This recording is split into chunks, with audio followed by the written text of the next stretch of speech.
Hey everyone, Summary84 here, and today I'm introducing a new series called Evolutions, where I look at the evolution of a Transformers toy from past to present. And today we'll be looking at the evolution of Cosmos. And these are pretty much all the official Cosmos figures that have been created, made. There's a Creo one, but I'm not really going to count that one. There's also been other ones in development that never came to fruition. Being they had Titanium Series 1, they had a prototype and everything made up, never came out. And they also had sketch art of a Classics one that never came out as well. But instead we got this, and then later on we got this. So this is the evolution of Cosmos. G1, this is Universe, and that is Generations Thrilling 30. And they've also come out, he's been reissued in the Titans Returns line. And he's pretty much the exact same figure with a little bit different paint. And instead of being molded in white plastic, his head's molded in red. So you'll see more of that when he's in robot mode.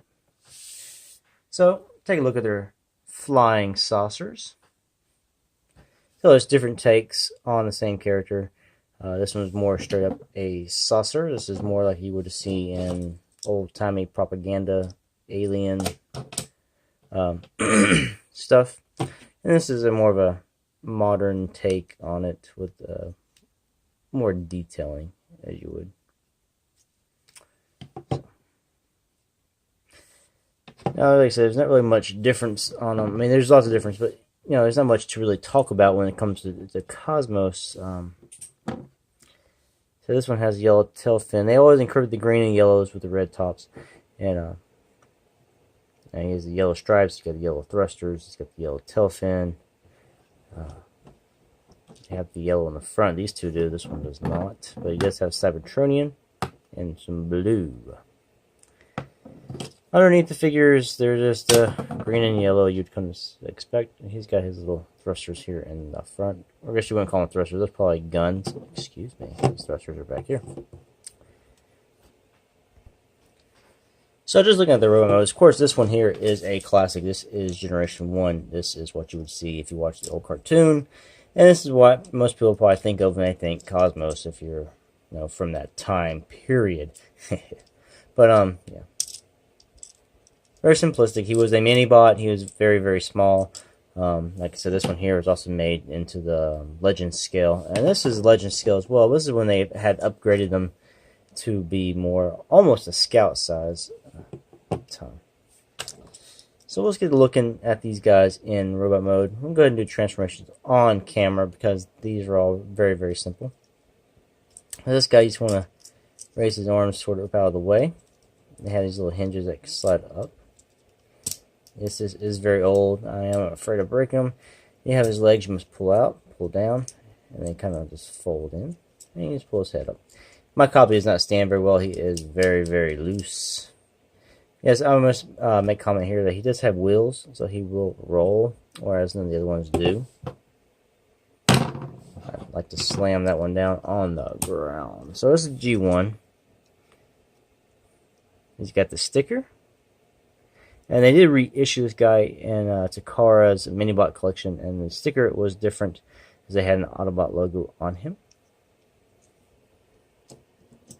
So put that guy. So he doesn't want to stand over. He likes to hunch over. He'll sit down and chill. Okay, now we'll get to the Universe one that was released. I believe it was around 2008. I'm not sure on that. I'll have to re-look that up. But take a look at this guy in his robot mode. To transform him, you just want to take this down and these fold out like so.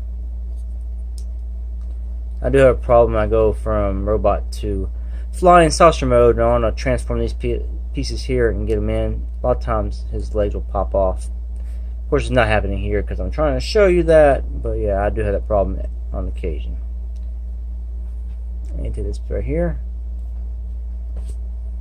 And spread this apart. And this will be his arms. And he's going to take this and until it meets. That'll become his waist. just try to pop his head up somewhat. There you go. He doesn't like his head. Doesn't like to stay up very well. There you go. And he's also a very simplistic transformation. Of course, he is smaller. He's probably the current size of, like, the Legend scale you'll get right now in the movie lines. So he's slightly bigger than the G1 Cosmos.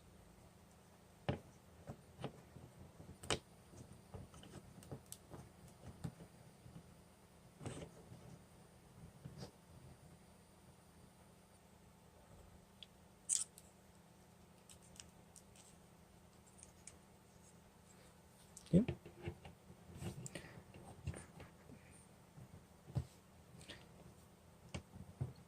Alright, then we'll move to the Thrilling 30 Generations Cosmos. They have re-released this guy, like I said. He's in the Titans Returns line. Only different about him is the paint here is more, I don't know, blue. The head was remolded in straight red plastic instead of white plastic and painted red. And his eye visor is a different shade of blue, more like a, I'll say, metallic blue or something. This guy's a little more complicated, but still not that hard. So what I'm going to do here is pop out this panel, holding his back in together. Grab this part here, untab it from here and here, and that opens him up to his legs. And so I fold his legs out.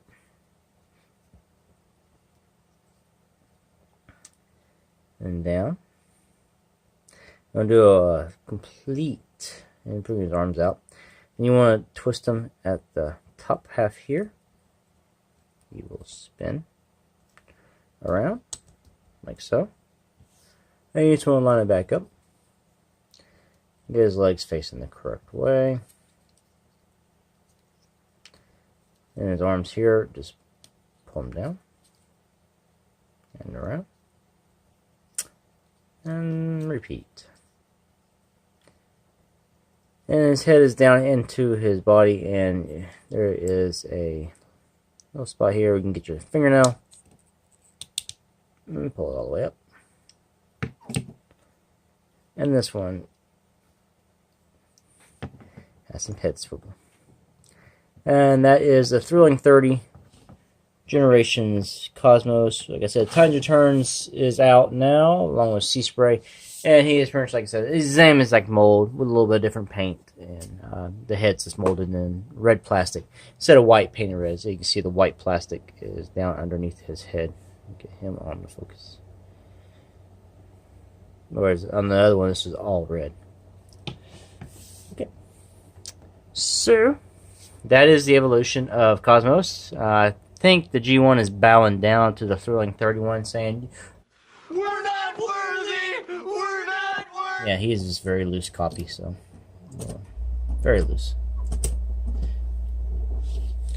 But we can look at the evolutions of head sculpts.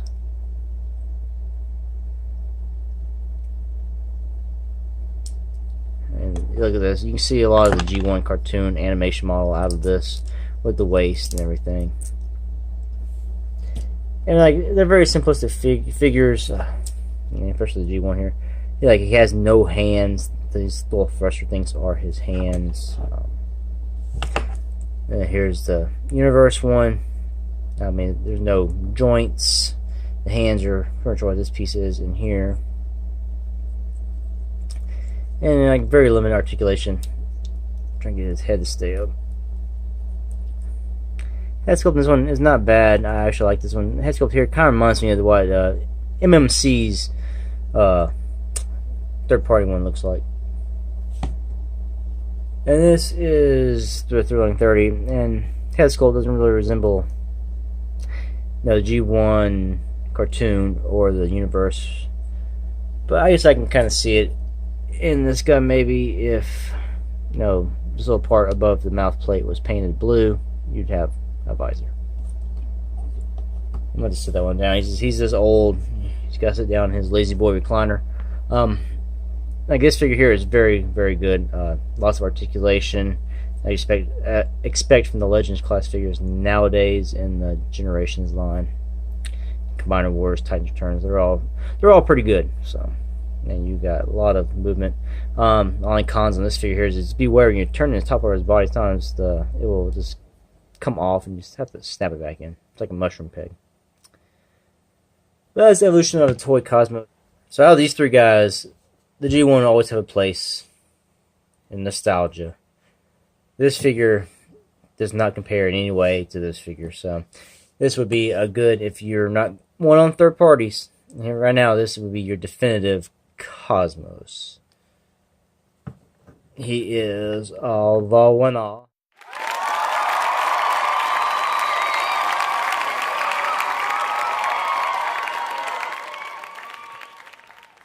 Anyway, thanks for watching this video. If you liked anything, hit the like button. Subscribe if you want to. Leave a comment down below which Cosmos you prefer out of official releases. Anyway, thanks, and until the next one. Peace out.